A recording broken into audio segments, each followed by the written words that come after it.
China may now be tied or close to the U.S. in total manufacturing output. Each country generated about $2 trillion in manufacturing. But there is a difference.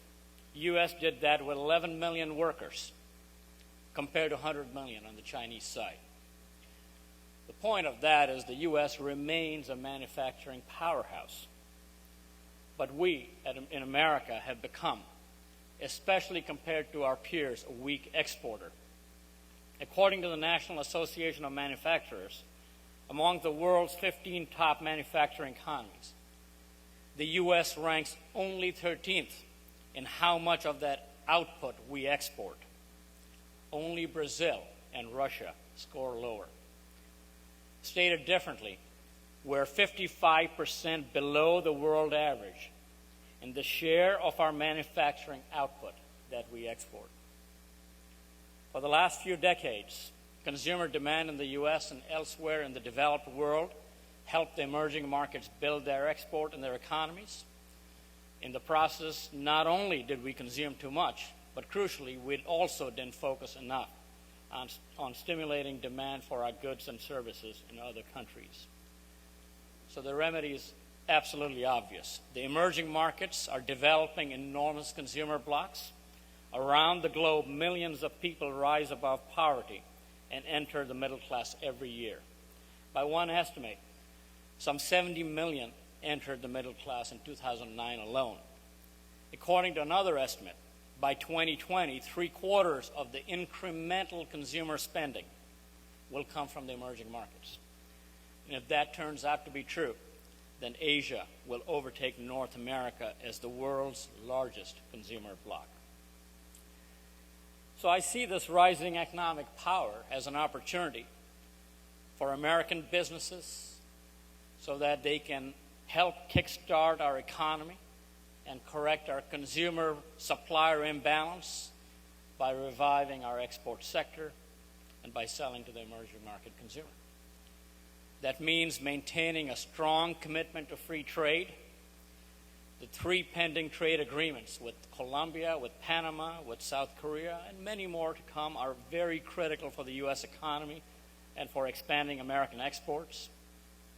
But as noted, by far the most underdeveloped consumer market among the world's major economies is China's.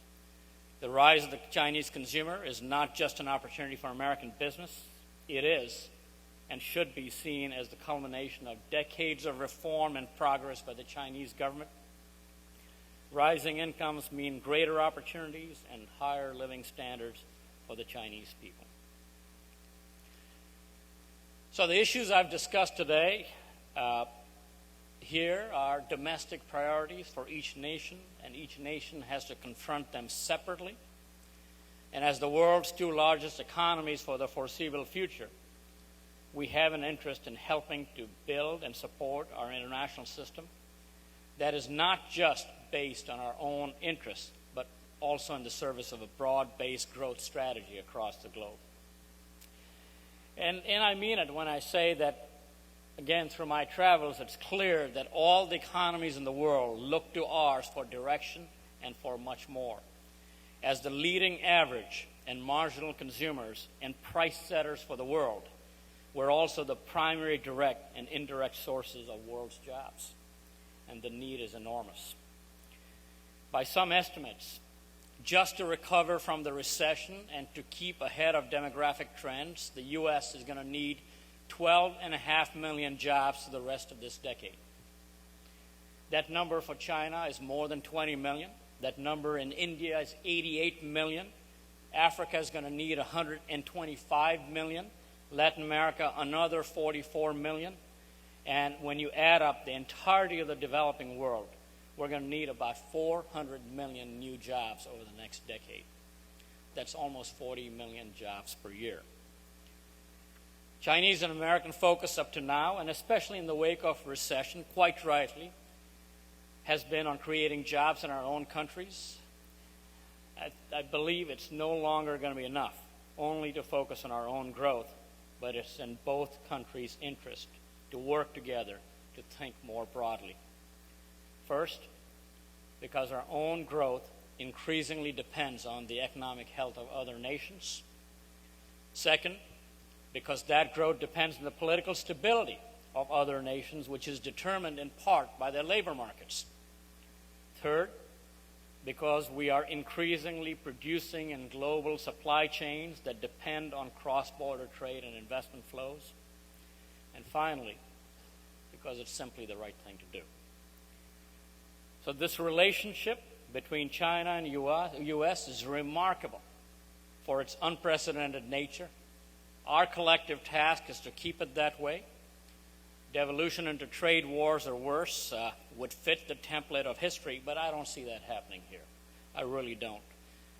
In any case, history always is what leaders make it, and everyone in this room is a leader, and I thank the Committee of 100 for leading the U.S.-China relationship in a direction of greater cooperation, and we at Citi are doing our part. We're working to do our part for the benefit of both countries and for the benefit of all the world. Again, it's been my pleasure and an honor to come here today and address you with what I think is the single most relationship that's going to define the world over the next decade. Thank you all.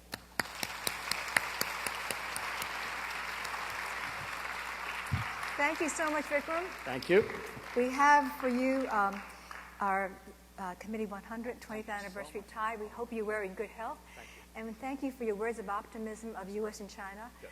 We hope to work together and for this wonderful cause. Okay. We appreciate you. And you were so comprehensive. I was going through the Q&A. You really touched upon most of the questions. Well, that is terrific. Enjoy the rest of the day. Thank you so much. And thank you for your time. You got it. We'll take Thank it. Bye-bye, Vikram.